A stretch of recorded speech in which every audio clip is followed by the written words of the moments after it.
This is the Shanghai Post Museum. In 1949, this was the General Post Office building, one of the finest buildings here in the heart of Shanghai.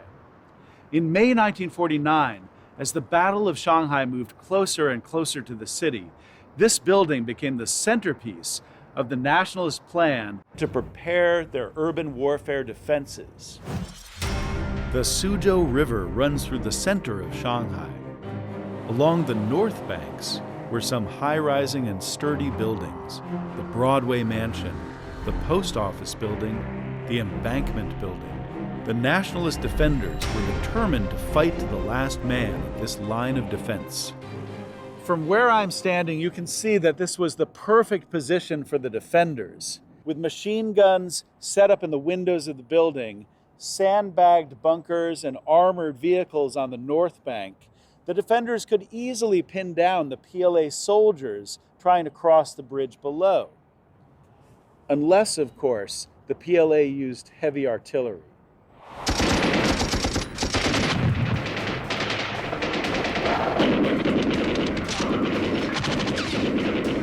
That was precisely the concern of many Westerners close to the battlefield. Right next to the Post Office Building is the Embankment Building, the biggest apartment building in the Far East. At the time, it housed more than 1,000 residents with 300 foreigners. American newspaperman Bill Powell was among them. He was the editor of a famous English language magazine, China Weekly Review. By this time, he had prepared an editorial for the next issue. We welcome the change that has come about and hope that the arrival of the People's Liberation Army will mark the beginning of a new era. An era in which the people of China can now begin to enjoy the benefits of good government.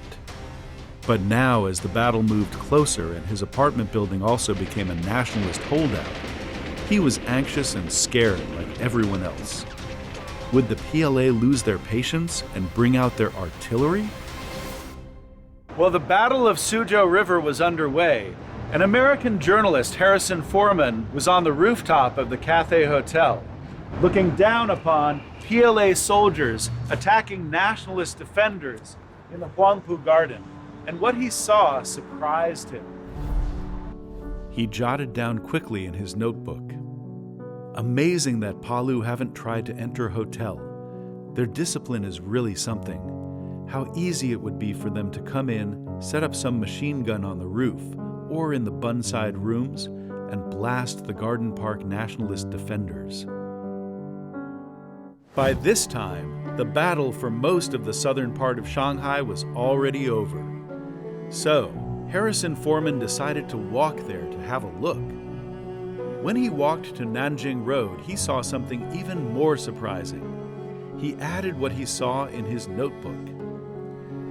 Single non-com with a Tommy gun patrols Nanking Road, like a mother protecting sleeping children. It's a touching scene. These youngsters must be dead tired marching and fighting for days and nights. The rattle of gunfire doesn't disturb them. They are sound asleep. All afternoon they had slept soundly along Nanking Road on the sidewalks, a most incredible thing for a conquering army to do.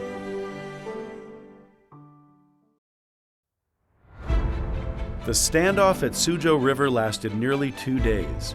Despite heavy casualties, the People's Liberation Army on the south bank of Suzhou River waited patiently and chose to encircle the line of defense instead of blasting their way through.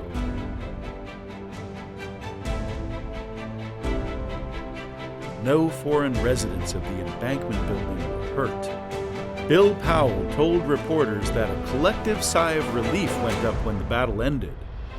The residents later found out the PLA was strictly instructed not to use heavy artillery inside the city of Shanghai.